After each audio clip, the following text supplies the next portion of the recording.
So atrial fibrillation, I think, is one of the important topic because most of the patients in wards, ICU, and I will be knowing even in medical wards, they will be having some form of the narrow QRS tachycardia, which is irregular. And the most common narrow QRS tachycardia, which is irregular, is atrial fibrillation. Apart from, as we discussed before, flutter with variable block and multifocal atrial tachycardias.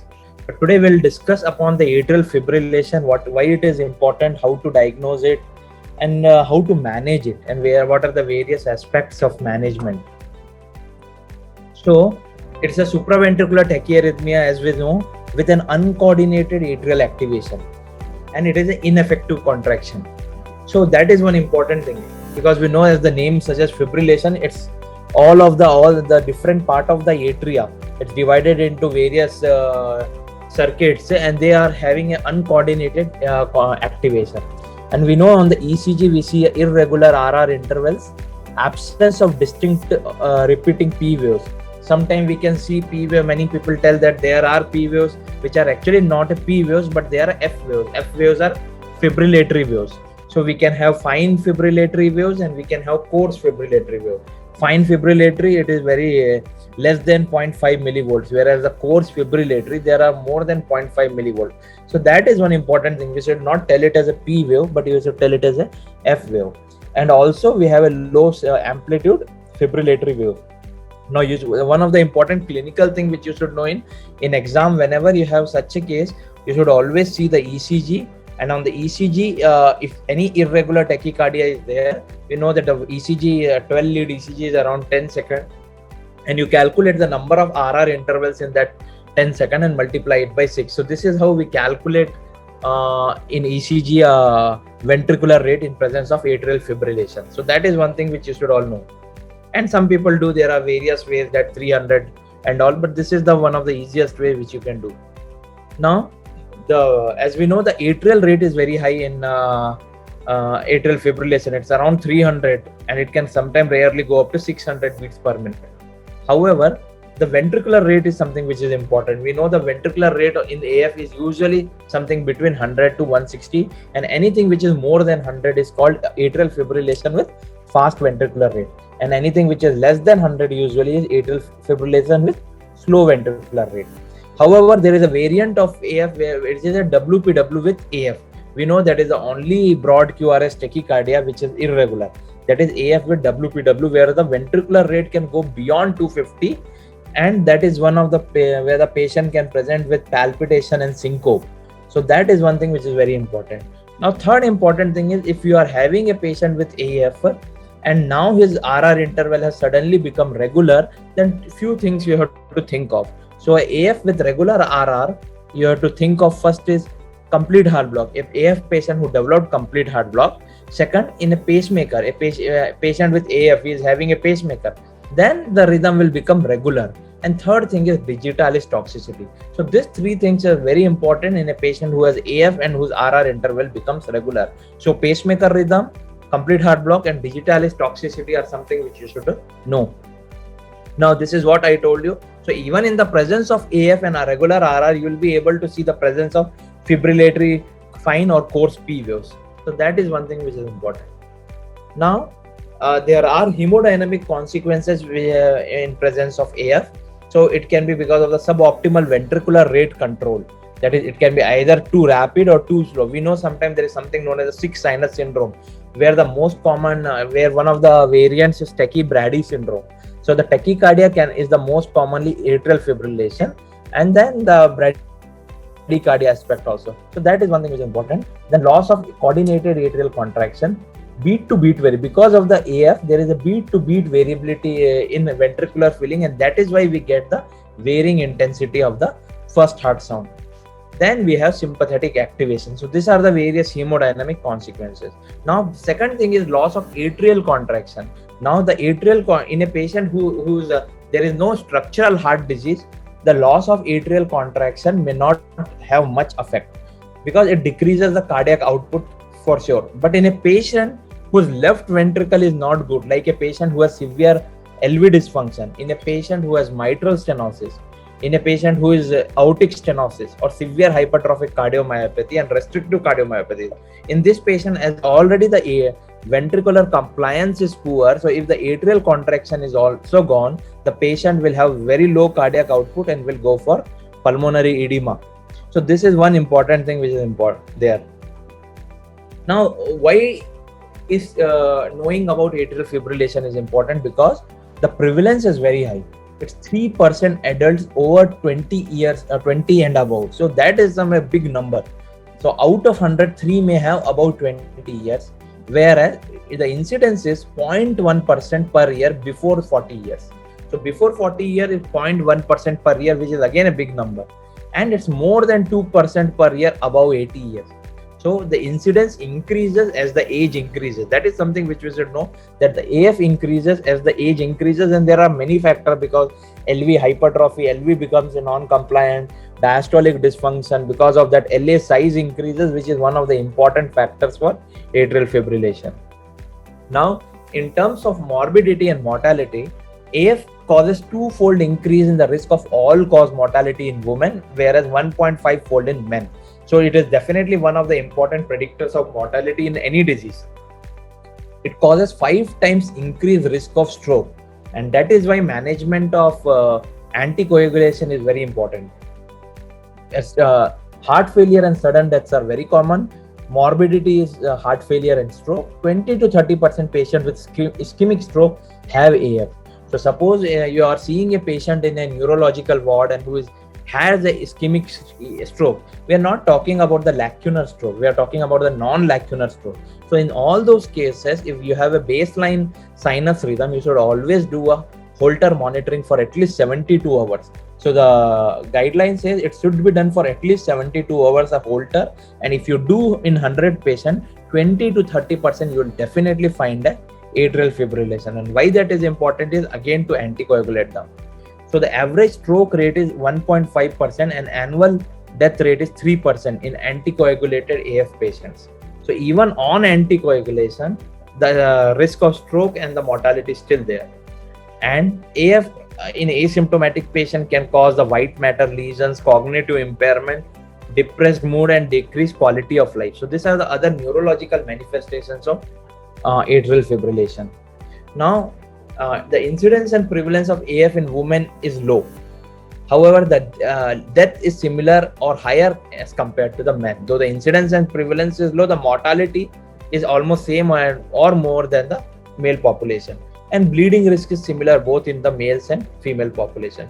Now, this is something which is important is, if we think that the AF is not AF itself has some genetic predisposition, because if you see AF in a young population that we do not encounter more commonly, but suppose you see AF in a 14-year, 20-year patient, always consider that there is a heritable component and the genetic component.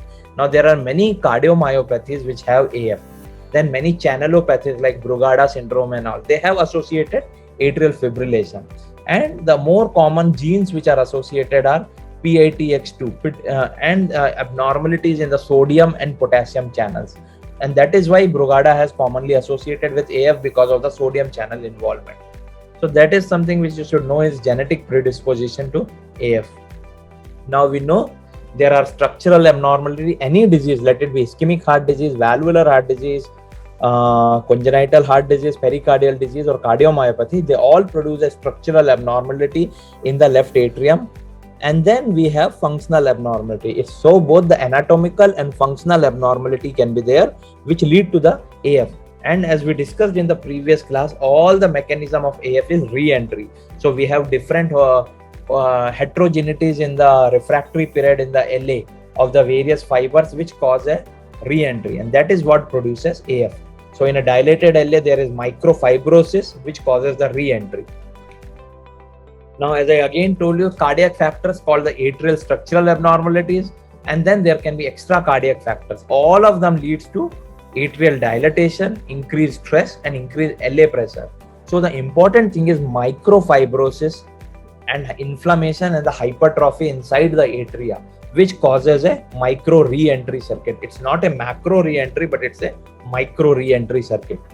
Now let's discuss the etiology again. So the most common factor or a cardiac factor for AF is hypertension. We know it's not any ischemic heart disease or valvular. It's the hypertension which is the most common cause for atrial fibrillation.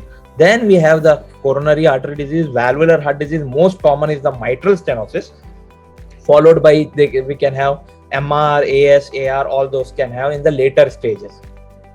Heart failure itself can cause atrial fibrillation. Any dilated cardiomyopathy because of atrial dilatation can cause AF. Hypertrophic cardiomyopathy, one of the important manifestation is AF because they present with palpitations. In pericardial disease like CCP, we can have AF. Apart from that, the infiltrative diseases like sarcoid and all amyloidosis can present with AF. But you should always know the extra cardiac factors, like you should ask the history of alcohol, which we know as the holiday heart syndrome, that usually presents with atrial fibrillation. Hypertension is one of the cause.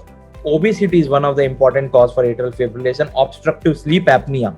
Then thyrotoxicosis. So in all the patients with AF, in a young or old, we should always rule out hyperthyroidism or thyrotoxicosis. Then there are various drugs like IF for cardiac drugs like ivabradine and all, which can cause atrial fibrillation. So a list of drugs is also important. As I already discussed, it ultimately leads to a myocardial fibrosis, atrial fibrosis. There is profibrotic signaling, and then there is all the activation of the RAS and transforming growth factor beta. So this is not much important, but it has role in catheter ablation.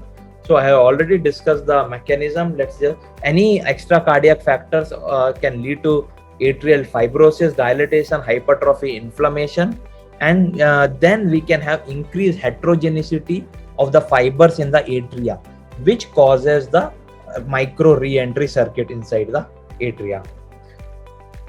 Now, there are always two things. There should be a trigger for initiation and there is a substrate for maintenance. These two things are important. So which are the various triggers which we should know are? One is ectopic atrial discharges, and then there are LA myocardial sleeves. Now let's see all the triggers from where the atrial fibrillation can start. We know LA, but there are various things around the LA which can be a source of atrial fibrillation, and the most common are the pulmonary vein. That is why pulmonary vein isolation is an important thing for the management of atrial fibrillation. Second important other are the posterior wall of left atrium, ligament of Marshall. In the coronary sinus also AF can originate.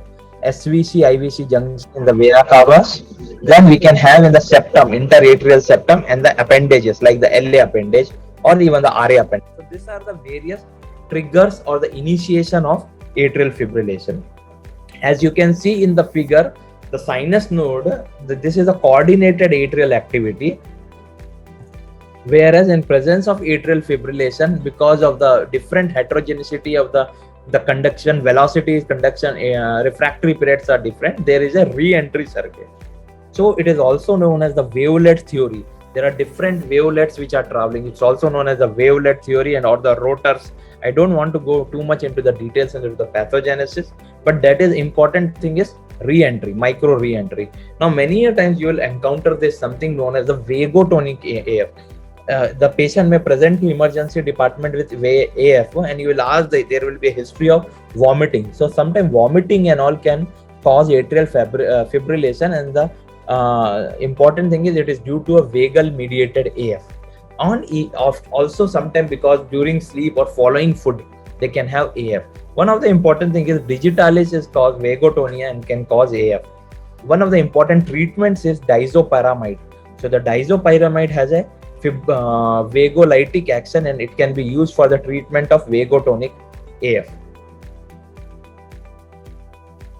Now again coming to the risk factor, there are some reversible factor like the alcohol or post-op patient undergoing cardiothoracic and non-cardiac surgery, post-MI, pericarditis itself can precipitate AF, myocarditis, hyperthyroidism, patient with sepsis, pneumonia, pulmonary embolism or pulmonary hypertension, and electrocution. So these are some of the reversible factors.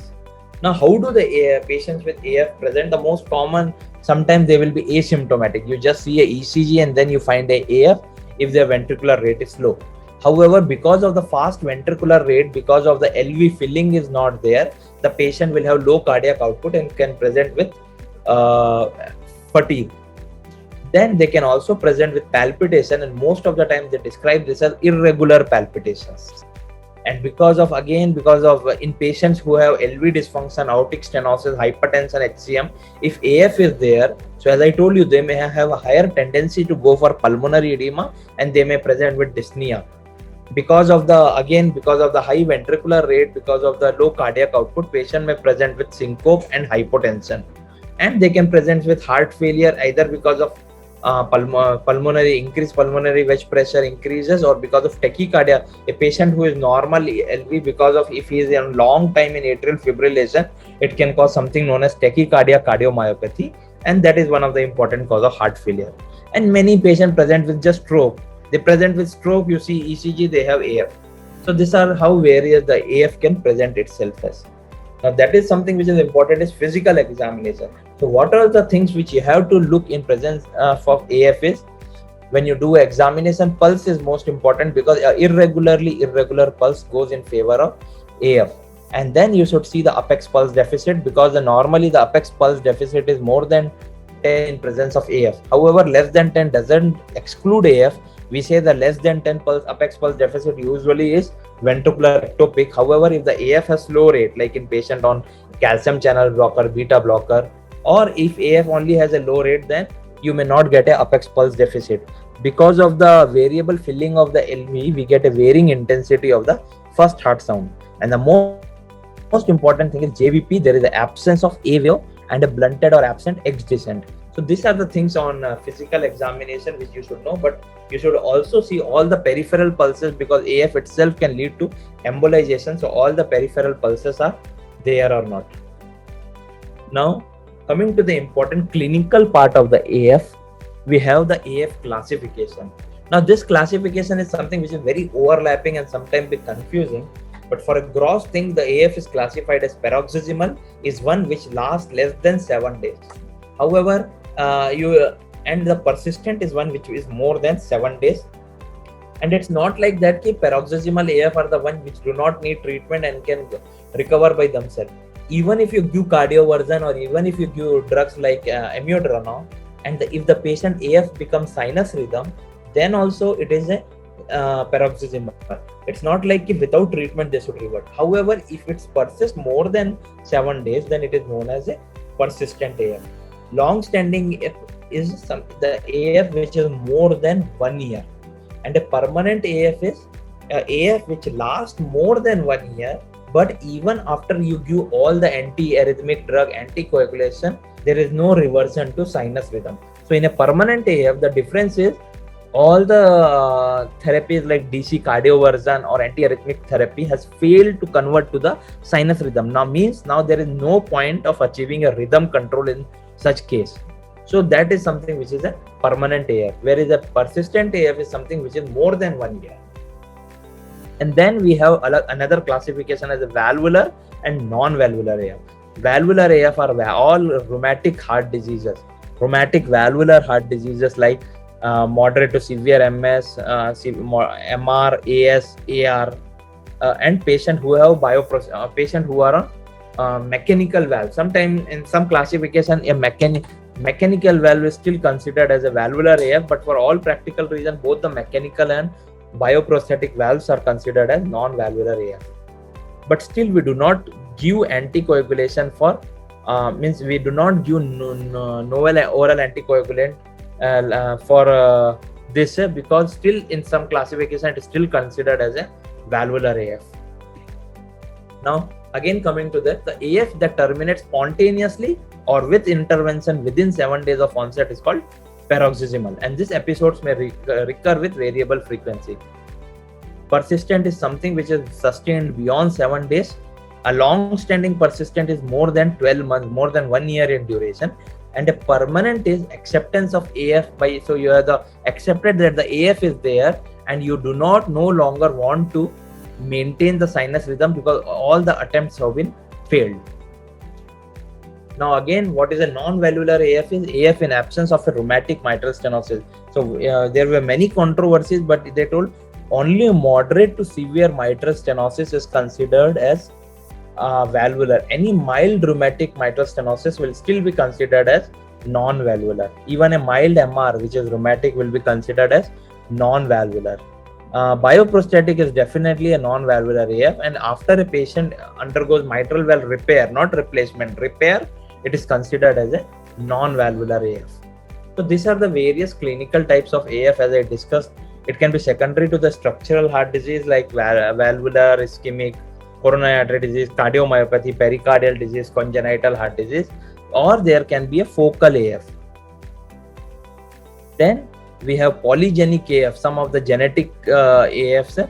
Post-operative AF is something which is important. Many a times you will get consultations like the patient has atrial fibrillation after surgery, and that is because some of them patient may have risk factors like diabetes, hypertension and all. And one of the important thing is, if the patient has risk factors, one of the things which can prevent post-op AF is starting statins and beta blockers prior to the surgery. And because in post-surgery there are various factors like the inflammation, high sympathetic tone, and dyselectrolytemia, volume overload, and all this may cause the AF. In a patient with mitral stenosis or heart valve, athletes can have AF and monogenic AF in various cardiomyopathies, channelopathies like the Brugada and all. So these are the various clinical subtypes. Like we have NYHA classification, Canadian Cardiovascular Society for dyspnea, angina, palpitation. AF also has a symptom scale which is known as the European Heart Rhythm Association scale. So class 1 is one where the AF does not cause any symptom. All the asymptomatic AFs will be class 1. 2A is normal daily activity not affected. 2B is normal daily activity is not affected, but patient troubled by other symptoms. So AF related symptoms are not there, but other symptoms are there. 3 is the symptoms related to AF are there, and 4 is normal daily activity is discontinued, which we don't see most commonly because of the AF. Now let's coming to the screening. So when do we screen for AF? We know the class 1 recommendation now in the latest ESC guideline is all the patient above 65 years of age should undergo one ECG in their lifetime, because we know that more than 80 years of age the risk of AF is 2% per year. So more than 65 years of age everybody should have a ECG to look for AF. Now, as I already told you, it's a patient who presents with transient ischemic attack or stroke, that is the non-lacunar ones, then you should do a web cardio or a Holter for 72 hours and look for AF. Because one important thing is, if somebody has AF, even 15 minutes of AF is more than enough to produce a thrombus. So 15 minutes of AF is more than enough to produce a thrombus.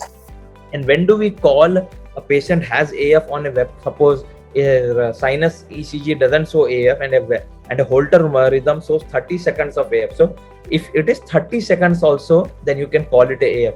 But less than 30 seconds is usually clinically not much significant. So 30 seconds is something where you decided to call it a AF. And in many patients who have undergone ICD or pacemaker, you can see for high rate atrial events to see for AF. Now, patient without known AF and who present with high rate events on a ICD or a pacemaker, we should just see whether the AF is diagnosed or not. If the AF is diagnosed, then they definitely need anticoagulation. Whereas if there is no AF, if there should be no antithrombotic therapy. But everything is depending on the CHAD-VAS score, which I'll come into. Yeah. So what all tests will you do in presence of a AF? First, 12-lead ECG. As I told you, the importance of 12-lead ECG. Apart from knowing the underlying disease, you should also know the atrial rate, ventricular rate, whether it's AF with fast rate, slow rate, whether you have to go for rate control, you have to go for rhythm control, you have to go for anticoagulation. Renal function tests are important because CKD is an important predisposing factor for AF. Even dyselectrolytemia like hypokalemia can cause AF. TFT is very important as hyperthyroidism or thyrotoxicosis is an important cause of AF. Echo, you have to see why echo is important, not only to see the structural heart disease but LA size, because if the left atrial size is more than 55 millimeter, there is very less chances that the patient may respond to cardioversion. Like even if you give cardioversion, which is either can be electrical or pharmacological, the chances of having a sinus rhythm is very low if LA is dilated more than 55 millimeter.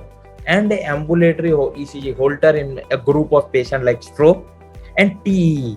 So we know that there is the importance of TEE, that in a patient who has a new onset AF and you want to cardiovert him without giving anticoagulation for at least 3 to 4 weeks, or minimum at least 1 to 2 weeks, you should not do a cardioversion. So that is the importance of TE. You do a TE, you see there is no left atrial appendage clot or LA clot, you can directly go ahead with cardioversion. The management of AF is always divided into rate control, rhythm control, and stroke prevention. I'll start from the opposite way because the stroke prevention is very important. Now we know that there are various groups of drugs, like the conventional oral anticoagulation, which is the warfarin or the acetylene, and then we have the novel oral anticoagulants like the dabigatran or apixaban or rivaroxaban or edoxaban. Many are there in the market now, but the three are important. Now the current thing is that in the guidelines, all the conventional anticoagulations are changed by a NOACs. So at present, in all the non-valvular, not the valvular, all the non-valvular AF, if the CHAD-VAS score, depending on the CHAD-VAS score, novel oral anticoagulation are the treatment of choice. Now the thing is, they are become very cheaper so as compared to before, where we were not able to prescribe it, we can now definitely prescribe them. And stroke risk without oral anticoagulation often exceeds the bleeding risk. Now why this it came that if you have a patient with AF and your CHAD-VAS score is 2 or more and you don't give anticoagulation, the chance of having a stroke is more than the chance of having a bleeding if you start. So stroke risk exceeds the bleeding risk, and that is why even in the elderly patient who have a frailty, cognitive dysfunction, you should not stop yourself from giving an anticoagulation if AF is there, because they are at very high risk. Now, when do you give how do you predict this? You have to do a CHAD-VAS score, and the class 1 indication of giving a anticoagulation is if a male has a CHAD-VAS score of more than 2 and a female has a CHAD-VAS score of more than 3. That is class 1. But many a times in male population, even if CHAD-VAS score is 1 and female has CHAD-VAS score of 2, because in CHAD-VAS score, female gender is calculated as 1 point. That is why the cutoff point for female is more. So if a score in male is more than 1 and female is 2, you can still give anticoagulation. But in that case, they told that the oral anticoagulant, conventional, are the better than the novel oral anticoagulations. So this is the CHAD-VAS score. I think all of you will be using in your day-to-day life the CHAD-VAS score, because many AFs will be there. And this CHAD-VAS is only for non-valvular AF. Never use a CHAD-VAS for a valvular AF, because a valvular AF always need anticoagulation irrespective of the CHAD-VAS score. So you should see if there is a congestive heart failure signs or symptoms are there or not. Second, hypertension has 1 point. Age 75 or more is 2 points, whereas the age 65 to 74 is 1 point. History of stroke is very great. It has 2 points. Presence of diabetes has 1 point.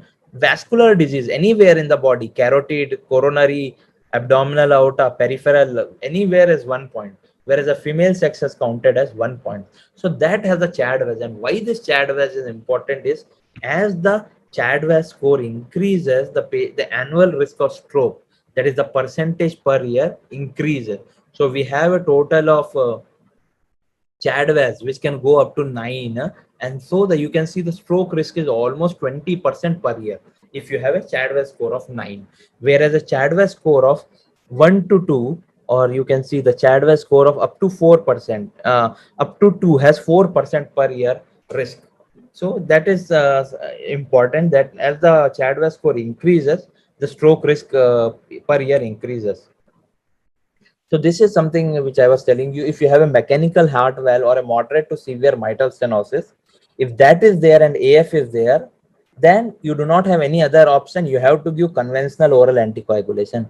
However, if the AF is because of some other thing, then you have to calculate the CHAD-VAS score. If the CHAD-VAS score is 0, don't give anything. before, what we used to do is we used to give aspirin. Aspirin is no longer indicated for a patient for stroke prevention, that it be 0 or 1 CHAD-VAS. It has no role. A CHAD-VAS score of 1, oral anticoagulation should be considered, whereas at more than 2, if it is more than 2, then it is a class 1 indication. You have to give oral anticoagulation with either dabigatran or a ideal is your NOACs, like the dabigatran, apixaban, and rivaroxaban. Otherwise, if the financial or other any issue is there, like a CKD, many a times in patients with CKD who are on hemodialysis where creat clearance is less than 15, we cannot give any of this. So we have to give the conventional oral anticoagulation like warfarin. So both NOACs and conventional heparins are class 1. However, the NOACs have a better role compared to the conventional anticoagulation. And in patients who have contraindication to anticoagulation or who have already bled on anticoagulation, another treatment is the left atrial appendage occlusion, which we'll discuss sometime later. So this is what I told you. The CHAD-VAS score should be done in all the patients with AF. And then if we have a CHAD-VAS score, we should always have a bleeding score, because if your bleeding score is very high, then the anticoagulation it's little bit prohibited. And what is the most common score which we use is has bled score. So H stands for hypertension, A stands for abnormal RFT and LFT, S stands for history of stroke, B stands for bleeding history or predisposition, L for labile INR, E for elderly, more than 65, and D for drugs or alcohol. So why is this important is, as you can see, the total score is 9, has bled, and a 0 to 2 score means the bleeding score is low. Whereas more than 2 means there is a high bleeding risk. And whenever the CHAD-VAS has bled goes beyond 5, it is better to avoid usually the anticoagulation and consider other modalities of AF treatment like the left atrial appendage occlusion and other things, because the chance of bleeding is very high if the has bled is more than 5. So the conventional ones were the warfarin or the acetylrome, and it reduces the stroke by 2/3 and mortality by 1/4 compared with aspirin and no therapy. So at present, the this slide one take home message is aspirin has no role in the stroke prevention in patient with atrial fibrillation. So either you do not have to give anything, or you have to give either a conventional oral anticoagulation or novel oral anticoagulation. And there is something known as a time in therapeutic range. So suppose if you do so what is the time in therapeutic range for warfarin is, now suppose if the patient comes every once in 2 months for PT-INR monitoring. So in the last 3 times, if the patient is 2 times in therapeutic range, so INR we should maintain at 2 to 3. So in a warfarin, it usually never happens that all the 3 times you'll get the proper 2 to 3 values. So only 2 out of 3 chances it is possible that the patient will be in therapeutic range. So time for therapeutic range is around 66 to 70% in warfarin or acetylrome. But the newer oral anticoagulation, we did not monitor anything like PT, APTT. Though it very slightly raises the PT and APTT, there is no role for monitoring PT, APTT, and any other bleeding or profiles for novel oral anticoagulations. Now coming to the NOAC, so we know that we have 3 varieties of, or many are there, but the most commonly which we use are dabigatran and apixaban and rivaroxaban. If you see, there are no trials which are done head to head between these two. All the studies are done comparing with warfarin. So the one out of the 3, the one which has superiority over the warfarin is apixaban. Apixaban is the only one which has superiority over warfarin, and the normal dose which we give is 5 milligram twice a day. In renal failure, like 15 to 30 creat clearance, we usually decrease the dose to 2.5 milligram twice a day, and less than 15 creat clearance, it is not advocated to give apixaban. So it reduced the stroke and systemic embolism by 21% compared to warfarin alone, and 31% reduction in major bleeding and 11% reduction in all-cause mortality. So that is the only drug which was proven superior and even had a mortality benefit in the studies. And rate of hemorrhagic stroke and intracranial hemorrhage were lower compared to warfarin. Even if one thing which you should know is, if some patient has GI problem or bleeding, the only anticoagulation which is beneficial is rivaroxaban and apixaban, and always apixaban is preferred over rivaroxaban. So any GI bleed history, it is better to give apixaban or rivaroxaban compared to the warfarin or dabigatran. Now next is the dabigatran, which all of us use right and left nowadays, and the trial which had used was the Rely trial, and the Rely trial had compared two doses of dabigatran, 110 and 150 compared to the warfarin. So the 150, the dose 150, both was non-inferior to warfarin, whereas the 110 was also non-inferior to warfarin. Now, why? What the difference was? If you give 150, even though there is non-inferiority to warfarin, but the bleeding risk was significantly reduced. So why we are giving dabigatran over warfarin is the bleeding risk is significantly reduced with 150 milligram BD. Now 110 milligram, though it is non-inferior to warfarin, the bleeding risk is almost similar. If you see the statistical wise, though the number wise they have fewer, 20% less, but statistically it was not significant. And that is why if you are giving some patient dabigatran, it is ideal to give 150 milligram unless the patient is more than 75 years or there is little creatinine clearance issues, where you can use 110 milligram. And GI bleeding is significantly increased by 50% in dabigatran group, and that is why with that history it is always apixaban or rivaroxaban which are advised. So again, as I told you, rivaroxaban is non-inferior to warfarin, and there is 21% reduction in stroke or embolism, though there is no reduction in the mortality or stroke or major event. So only drug which had proven mortality benefit was apixaban. It again can increase the GI bleeding events, but a significant reduction in hemorrhagic stroke and intracranial hemorrhage. Now this is a comparison. As we can see, the dabigatran has a significant renal excretion, whereas the rivaroxaban and apixaban has more of the hepatic excretion. Half-life is almost, the dabigatran is 12 to 7, whereas the others have little lower. And the important thing is the dose. When dabigatran is given at 150 twice a day or 110 twice a day, rivaroxaban is given 20 milligram once a day, apixaban is given 5 milligram twice a day.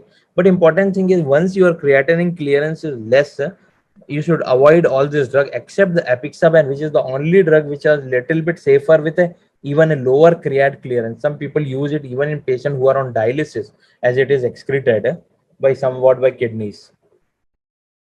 Adoxaban we don't use much. That is why I am not going to discuss about the adoxaban. Now, is there a role of antiplatelets? As I already discussed, though warfarin prevents stroke, embolism, myocardial infarction, and mortality better than single and dual antiplatelet therapy, and the bleeding risk is same with even the oral anticoagulation and the antiplatelet therapy. And it is no longer recommended for any patient with AF, even if the CHADOS score is 0 to 1, where you don't have to give a anticoagulation. Now, this I already told you. The class 1 is indication is in a male patient whose CHADOS score is 2 or more, and in a female patient whose CHADOS score is 3 or more. You should all anticoagulate them. However, we usually follow a less threshold. In a male with CHADOS score of 1 or more and a female with CHADOS score of 2 or more, we usually give anticoagulation, which is class 2A, and there is nothing wrong. Whereas a warfarin or a acetylene is usually given in patients with valvular AF, like a moderate to severe mitral stenosis and mechanical heart valves.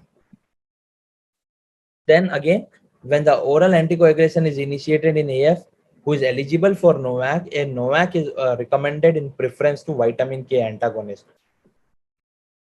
Then other important things are antiplatelet monotherapy is not recommended, as I already told you.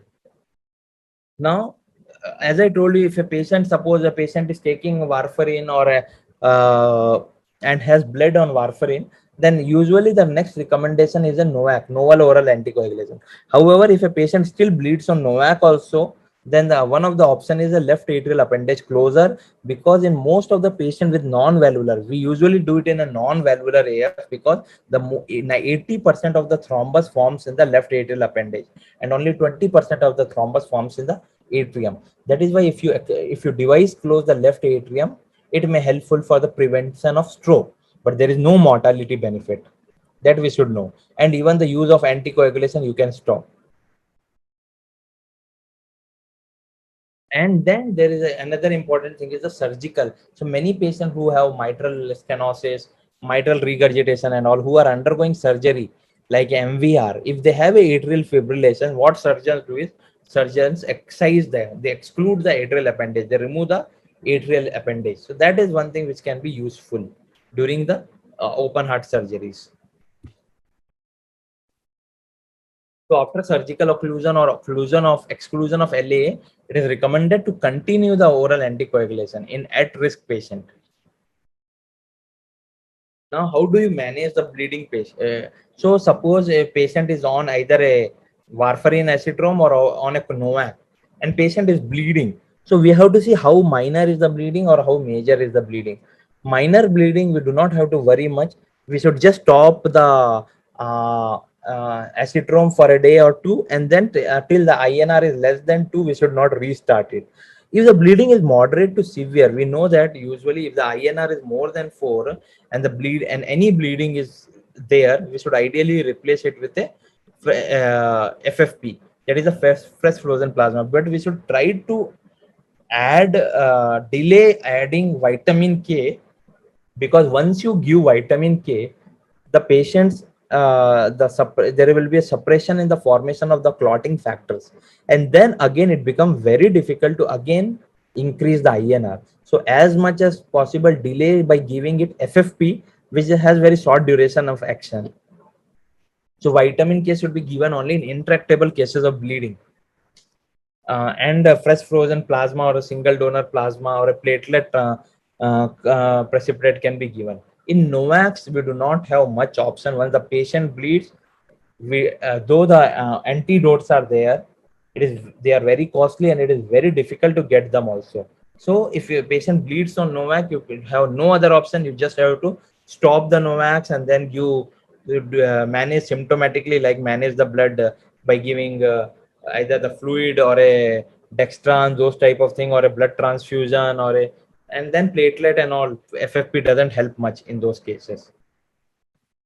Now we have some antidotes, like for the dabigatran, idarizumab is the antidote, whereas a rivaroxaban and apixaban, it is the adnexanet alpha. It's just for MCQ. You may not I don't know if any of you have used, but it's very useful if it is given early. You cannot use it beyond 24 hours and all, where there is no point of giving it. Now, suppose if the patient with acute coronary syndrome has atrial fibrillation, how do you manage? Now, this is very important because many patients who have MIVC, they have atrial fibrillation. What we have to do is we have to give the dual anticoagulant triple therapy, like dual antiplatelet therapy with a third thing like anticoagulation. And then after 1 month, one of the antiplatelet we have to stop, and then continue the single antiplatelet and anticoagulation. However, if the AF is short lasting, less than 1 month, then you can stop the anticoagulation and just convert only the dual antiplatelet therapy. Now, next important thing is the rate control or the rhythm control. This is now rate and rhythm control is a very controversial topic. Many studies had come, even if they are coming now also, and there was no study which has proven that the rate control or rhythm control is superior over rate control, or rate control is superior over the rhythm control. It all depends on the individual patient. When is rate control important? When is rhythm control important? Like rhythm control has its own benefit. Like if the patient is too much symptomatic, then you have to ideally have rhythm control. If the patient has a stroke, then you should do a rhythm control. Whereas if the patient has AF for longer than 1 year and all, if LA size is very big, more than 55 millimeters, then there is no benefit of rhythm control. So rate control at present is as good as rhythm control, and there is no survival advantage of rhythm control over rate control. Now, which group of patient, what is better? If a asymptomatic patient or a minimal symptomatic patient, more than 65 year, rate control is always better. In young patient, always remember rhythm control is most important. People 40 50s, it's the rhythm control which is very important. If you have a persistent AF, it is reasonable to attempt to restore sinus rhythm with either antiarrhythmic drug or cardioversion at least once, if it is less than 65 year. So if you are less than 65 year and you have a persistent AF more than 7 days, If the pharmacological therapy is not working, try at least once with a cardio version. Give 2 or 3 weeks of oral anticoagulation, call him for a cardio version, and do a cardio version. You should at least attempt once a cardio version to bring it to the sinus rhythm. And also in patients more than 65 years, if the AF is symptomatic, despite rate control, you should do a rhythm control. You have a good rate control, but the patient is symptomatic, you should always do a rhythm control. So each has its own benefit, and rhythm control should be used in young patients, people who are symptomatic despite the rate control, and in a patient who have a stroke. However, in the cases like dilated LA or a permanent AF, there is no benefit of rhythm control. Now, how do you control rate? That is the moment. All of you will be knowing we use beta blocker, calcium channel blocker, digitalis, all the drugs which we use for rate control. So in acute rate control, most commonly drugs are beta blockers and calcium channel blockers like diltiazem and verapamil. People even use IV beta blockers like metoprolol and esmolol for the acute rate control. However, in a critically ill patient with a severe impaired LV function, we know that it is very difficult because the BP is just 90 and 100, and you cannot use beta blocker or calcium channel blocker. That time it is the digitalis or digoxin which is helpful, and amiodarone. We always say that amiodarone has a rhythm control, but amiodarone also has a rate control properties. So IV amiodarone will be useful for rate control in a patient where we cannot use beta blocker or calcium channel blocker. And then it is the DC cardio version. Now DC cardio version, I'll come to this after a few slides. So long-term rate control is first by beta blocker. It is always the first line, though it doesn't reduce all-cause mortality. And calcium channel blocker. We know that in patient with LV dysfunction less than 40% EF, we should not use calcium channel blocker. Where we can use digitalis. See, the digitalis is a drug which has no effect on mortality, and many trials have even showed that it is worse. It can cause mortality in a subgroup of patients. However, still is a good drug when if you have atrial fibrillation with LV dysfunction. And amiodarone is the fast or the last resort for a rate control. So as I already told you, if you need a rate control, you see a echo where the EF is less than 40%, then you have only two options, beta blockers or digoxin. So you can add either of this. And if it is more than 40%, you have beta blocker, calcium channel blocker, and or digoxin. Any of this you can use. When do you call a heart rate as control? So we know for clinical purpose, when you're performing in your exam, heart rate more than 100 is control ventricular fast ventricular rate, and less than 100 is control ventricular rate. However, according to the guideline, AF with control ventricular rate is at rest it should be less than 80, and with exercise it should be less than 110. So if it is less than 80 at rest and less than 110 with exercise, it is known as controlled ventricular rate.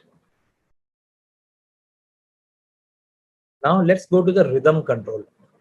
So rhythm control can either be by pharmacological or it can be electrical. Because important issue is all the drugs, whatever the drugs are there, have their side effects.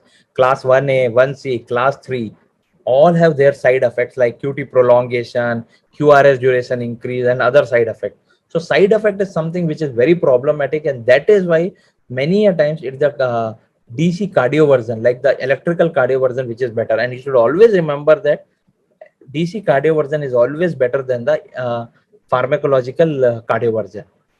However, the pharmacological usually doesn't work or effective if the duration is more than 7 days. And it restores the sinus rhythm in 50% of the recent onset of AF. Whereas the electrical cardio version, the efficacy is very high, 90 to 95%. Now, what all drugs which we use? Now, before going to the further, I'll just remember one thing. If you have a patient with structural heart disease, means any patient who has a structural heart disease like mitral stenosis, AS, AR, pericardial disease, congenital heart disease, cardiomyopathy, LV dysfunction, in that cases, it's usually only the amiodarone group which is beneficial. You cannot give any other drug. Whereas all other drugs like the flecainide, propafenone, ibutalide, these drugs can be given even in only in patients with who do not have structural heart disease. So we tell that even left ventricular hypertrophy more than 15 millimeter is a structural heart disease, and in that group you should give amiodarone only. So this one thing you should remember before we go to the further slides. Now, suppose a patient who is admitted to you has AF. You see a patient who is having the a 40-year male who has atrial fibrillation. So what is for your first thing is you should always try to give rate control. So what you will give is you start a beta blocker, most preferably a beta blocker. And if the rate is not controlled on beta blocker, what you try to do is then you try to maintain the sinus rhythm if the patient is symptomatic. And in all those cases, if there is no structural heart disease, you can try to give pill in the pocket. So what is a pill in the pocket is we can use either flecainide or propafenone. Propafenone is one thing which we do not use more commonly. The dose is 450 to 600 milligram. We more commonly use flecainide. You should always remember that the patient should know his symptom, that he has palpitation and he can see the pulse, that AF is there. In that case, if he takes the 200 milligram of flecainide, the reversion to sinus rhythm is very high. So that is one thing which is always important. And you should first dose should always be given in hospital and not out of hospital. Flecainide has some other issues like it has uh,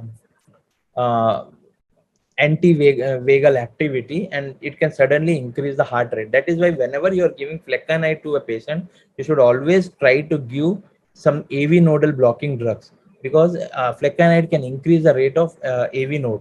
So if you start a beta blocker before 12 hours before giving flecainide, the chances of AF getting converted to VT and VF will be less. So AF can suddenly precipitate to VF if you do not start beta blockers before starting flecainide. That is one thing which is very important. Now, amiodarone.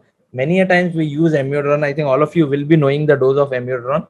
The dose is 1 milligram per kg per minute for 6 hours and 0.5 milligram per kg per minute for 18 hours. The dilution and all of you will be knowing. But one important thing which you should know is uh, before starting the maintenance dose, the patient should receive full loading dose, and the loading dose of amiodarone is almost 10 gram. So you should make sure that the patient receive 10 gram of loading dose, because IV bolus followed by infusion itself is very long dose, and then we have to give 400 milligram twice a day for very long. 400 milligram, not twice a day, 400 milligram 3 times a day.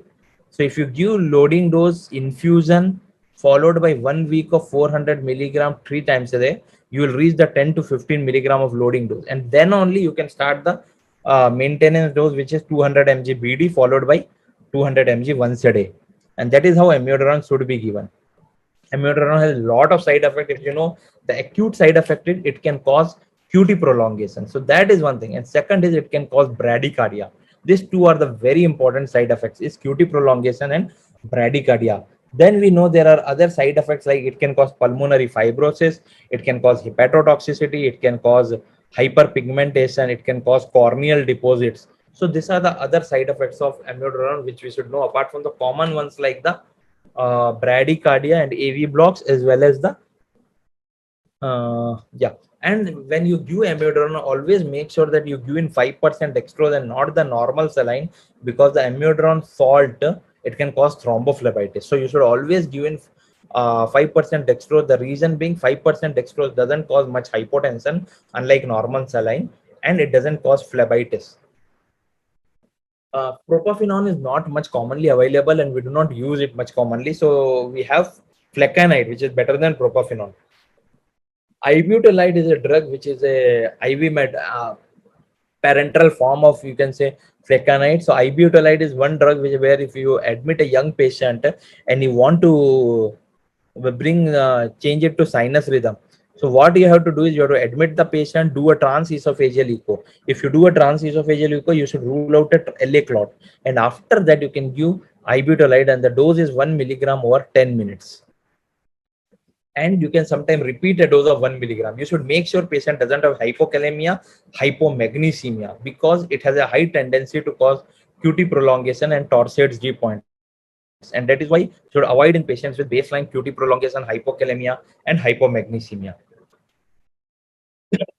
Pill in the pocket, I have already told you, you should do first dose should always be given in the hospital you should tell about the should always the patient should be on a beta blocker before you give flecainide. The dose is 200 milligram OD followed by 100 milligram BD. So you can give 100 milligram twice a day for the maintenance of sinus rhythm, and it has to be continued lifelong for the maintenance of sinus rhythm.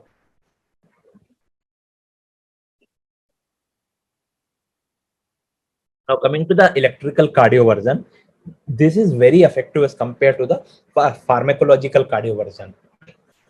And you have to give a synchronized DC shock. We know that there are various energies like 25, 50, 100 and 200 joule. So at once you try to give a biphasic shock with 200 joule. Now few practical point I should always tell you, a cardioversion usually only helps if the mechanism of arrhythmia is re-entry or triggered activity. It doesn't helpful for automaticity, and that is why sinus tachycardia and all those arrhythmia do not revert with a cardioversion. What a cardioversion does is, if the fibers have a different refractory period, it causes the homogeneity of the refractory period and it stops the arrhythmia. That is second thing. When you are giving for AF, there are two ways. One, you can put anterior paddles, one in the sternum, second in the apex. But the best way is, if the patient is stable and you have to give, try to do an anteroposterior, one over the sternum and second over behind on the lateral border of the scapula. Between the two scapula you can give, because the energy which it delivers is more in the anteroposterior as compared to the anterior ones. You have to give at once 200 joules. Sometimes what they say is, if you give a amiodarone before cardioversion or ibutalide, so any drug if you give before cardioversion, the chances of cardioversion, means the conversion of AF to sinus, is very good. So these are few important points which I wanted to know about, tell you about the cardioversion. Efficacy is very high, 90 to 95% compared to the pharmacological cardioversion. Now this will, many of you will be asking, see, if I have not, I have a patient with AF, can I cardiovert if the patient is having rate 200 and all? Any sick patient in ICU, AFS 200 rate on NORA DOPA, that is the one point where you do not have to see for like you have to you have anticoagulated or not. Those are not the group where you should think. You should just cardiovert, because the benefit is more than the risk. Other group is, if the patient is stable and you want to electively anticoagulate cardiovert, like you have given the patient pharmacological cardioversion, but you think that it's not working. Now you want to try one of the electrical cardioversion. You give the patient 3 weeks of anticoagulation. Give the patient 3 weeks of anticoagulation. Call him for an cardioversion and then cardiovert. So, but for if the AF is more than 48 hours, in AF which is less than 48 hours, you need not worry about the rhythm control and cardioversion. It's only for AF which is more than 48 hours. And in that case, if you have planning to cardiovert, you should always do a trans-esophageal echo. Give oral anticoagulation, do a trans-esophageal echo, and then cardiovert the patient. So that is something which is very important. So this is again something I told you. If the patient is hemodynamically unstable, do not think of anything. Just cardiovert the patient. If it is hemodynamically stable and you want to do a pharmacological cardioversion, if there is no structural heart disease, you have many choices. Oral are the pill in pocket like propafenone and flecainide. IV are the ibutalide ones. If the patient has LVH more than 15 mm, coronary artery disease, mitral valve disease, LV dysfunction less than 50%, heart failure, in that group, you cannot give other drugs. You have to use only amiodarone, IV amiodarone or oral amiodarone. So that is something you should know. That is why amiodarone is very popular, because most of the patient with AF will have some structural heart disease, and we invariably end up giving amiodarone. Whereas the patient who do not have structural heart disease do not use amiodarone, because amiodarone is a drug which has so many side effects. If you give amiodarone for long, it can cause bradycardia, sinus node dysfunction, and many other side effects. And shorter duration of and one more thing which I forgot to tell you, if you're anticoagulating a patient, electrical cardioverting a patient, and so you have to see that after that you have to give anticoagulation. So you should give at least for 4 weeks of anticoagulation after electrical cardioversion if the patient CHAD-VASc score is not more than 2. If it is more than 2, for then even if you do a chemical electrical cardioversion, you have to give lifelong anticoagulation, even if the patient attains the sinus rhythm. But you need not give the antiarrhythmic drug in that case. And short-term treatment, this is one thing I told you, that ideally antiarrhythmic drugs after electrical cardioversion are not needed, but sometimes a short-term treatment with flecainide for 4 weeks can prevent most of the recurrence. So some people even give 4 weeks of flecainide after a cardioversion to prevent the recurrence of AF. Now I have already told this about the amiodarone, dose of the amiodarone, side effects of the amiodarone, how it should be given. Common side effects is QT prolongation. Similarly, dronidarone is a congener of amiodarone. It doesn't have iodine, and that is why all the side effects like hypothyroidism, that I forgot. One of the important side effect of amiodarone is hypothyroidism and hyperthyroidism. Hypothyroidism is more common than the hyperthyroidism. Dronidarone doesn't have iodine, so it doesn't cause hypo or hyperthyroidism, both of them. So that is one thing which you have to know. Flecainide, propafenone, and sotalol. Sotalol is another drug which people commonly give for AF, never give in patient with LV dysfunction, and because it causes very significant QT prolongation. Very significant QT prolongation, the sotalol. There are few other antiarrhythmic drugs which are not commonly used, but in some smaller studies they have used. Ranolazine, which is commonly used as an anti-anginal drug, it is used sometimes for the preventing the recurrence of AF. People do use ranolazine. Ivabradine, if a patient has AF, never use ivabradine because it increases the risk of atrial fibrillator. Apart from this, ACE inhibitors in previous studies or ARBs, it prevents the new onset AF mainly in patients with diabetic and hypertension and LV dysfunction. It doesn't have any other antiarrhythmic properties. Statins in very smaller trials have been used for as an antiarrhythmic effect, and even the beta blockers. Now, after all this drugs, there are some other things like, as I already told you, AF ablation, like a catheter ablation. So which group of patients should receive catheter ablation? Because that is one area where the side effect is more than the benefit. So if you do a procedure, a catheter ablation, let it be pulmonary vein isolation or any other thing, the side effect of the procedure is always more than the benefit. And so you should always do in a patient who is more likely to benefit from a catheter ablation. And who are this group of patients are symptomatic paroxysmal persistent AF patients who continues to have symptom on all the drugs. Second is if the drugs have failed, as I already told you.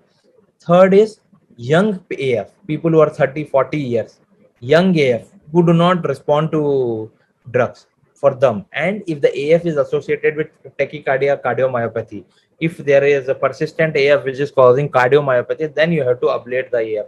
So these are the group of patient who are benefits more than more to catheter ablation. So as I told you, first patient less than 35 years with symptomatic AF, if a patient with sinus node dysfunction in whom antiarrhythmic drug may lead to permanent pacemaker implantation. So in that group of patient you can do. And if patient is refractory to drug therapy, you should do catheter ablation. However, if there is a thrombus in the appendage or in the left atrium, you should never do a catheter ablation. And why do we do is, one is to prevent decrease the recurrent AF, it improves the symptoms and it improves the LV ejection fraction. The next is the surgical approach. In surgical approach, what we do is after opening the heart, you make incisions around the atria. 12 atrial incisions are made to isolate the pulmonary vein, because pulmonary vein is one of the most common site for atrial fibrillation. And then you can excise the left atrial appendage, as I already told you. In most of the time, a patient who are undergoing surgeries with AF, left atrial appendage is excised.